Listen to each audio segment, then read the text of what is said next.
Most people in debt do not feel reckless. They feel stuck. Bills arrived faster than expected. Small balances grew into bigger ones. Interest quietly stacked on top. And one day, the math no longer works in their favor. The good news is that getting out of debt is not a mystery. It is a system. And once you understand the two main approaches that work, the path forward becomes much clearer. At its core, getting out of debt is a simple two-part idea. Stop adding new debt, then systematically pay off the debt that already exists. Most people fail at one of these halves. They try to pay down balances while still using their cards casually. Or they cut up all their cards but have no plan for the existing balances. Both halves of the process must work together. This matters because debt does not just affect your wallet. It affects your sleep, your decisions, and your sense of control.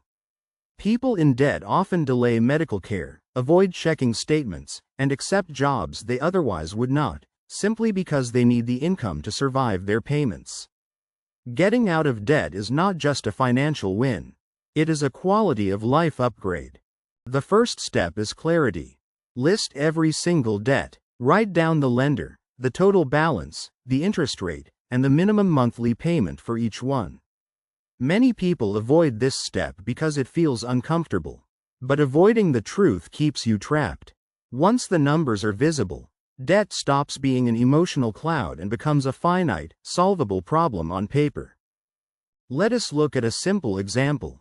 Imagine someone has 3 debts: a small credit card, a larger personal loan, and a medium-sized car loan. Without a plan, they spread their extra money randomly across all 3. Progress feels slow. With a plan, every extra dollar above the minimums is directed to one specific debt at a time. That focus is what turns scattered effort into real progress. There are 2 well-known methods to choose from. The first is the debt snowball. With this approach, you list your debts from smallest to largest balance, ignoring the interest rates. You pay the minimum on all of them, then put every extra dollar toward the smallest. When it is gone, you roll that payment into the next smallest. The wins are quick and emotionally powerful. The second method is the debt avalanche. With this approach, you list your debts by interest rate, from highest to lowest. You pay the minimum on all of them, then put every extra dollar toward the one with the highest rate. When it is gone, you move to the next highest. This method usually saves more money over time, because it attacks the most expensive debt first. A useful way to picture both methods is as 2 paths up the same mountain. The snowball path has shorter, easier steps at the start, giving you a boost of motivation. The avalanche path takes a steeper line that is harder at first but ends with less total elevation gain over time. Both reach the top. The right choice depends on whether you need motivation or pure efficiency. A second key idea is how minimum payments work against you. Most credit products are designed so that the minimum keeps the account active but barely reduces the balance. If you only pay the minimum, much of your payment goes to interest.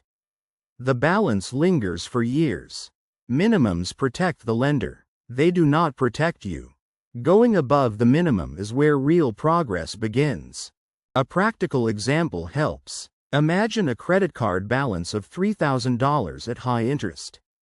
Paying only the minimum could take many years to clear, with total payments much higher than the original balance. Adding even a small extra amount each month can cut the payoff time dramatically.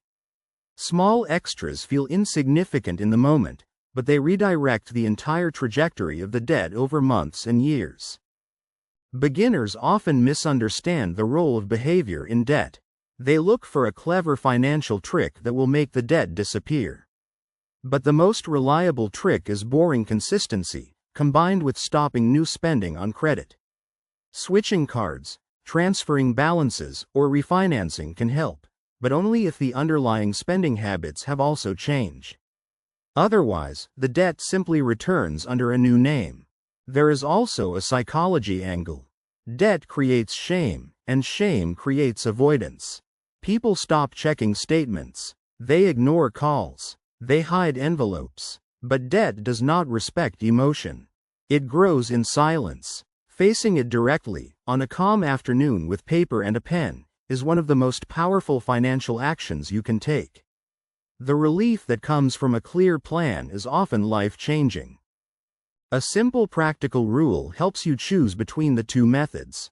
If you struggle with motivation and need visible progress, start with the snowball. The early small wins keep you moving. If you can stay disciplined without quick rewards and want to minimize total cost, start with the avalanche. The mathematically perfect plan does not matter if you cannot stick with it long enough to finish. There are things to avoid while paying down debt. Do not take on new debt to celebrate paying off old debt. Do not skip building a small emergency fund first, because surprises will happen and you do not want them to push you back onto credit. Do not move balances around without changing your behavior. And do not punish yourself for past mistakes. Punishment does not pay debt. Action does. A better habit is automation combined with weekly check-ins. Automate the minimums on every debt so nothing is missed. Automate any extra contribution to your chosen target debt. Then spend 10 minutes a week looking at progress. Watching the numbers fall each week creates motivation that no inspirational quote can match. Quiet systems and small reviews quietly outperform every dramatic effort over time. Over the long term, getting out of debt unlocks more than just freed up money. It rebuilds your relationship with credit. It restores your ability to save. It often improves your credit score. And it changes how you make decisions, because the fear of falling back into debt makes you more thoughtful with future purchases. The journey out of debt often produces better lifelong habits than the journey to wealth alone. So here is the short version. Getting out of debt requires stopping new debt and systematically paying down what already exists. List everything you owe. Pick a method. Snowball for motivation, avalanche for efficiency. Pay more than the minimum whenever possible. Automate the process. Check progress regularly. The exact method matters less than the consistency. Either path can carry you all the way out if you stay with it. If you are in debt today, the most important step is the first one. Open the statements. Make the list. Choose a method. Start with whatever extra amount you can manage, even if it is small. Do not wait for the perfect moment, the bigger income, or the magic strategy. Debt rewards procrastination. The plan, no matter how simple, rewards action. Once you begin, the math, the time, and the system finally start working for you.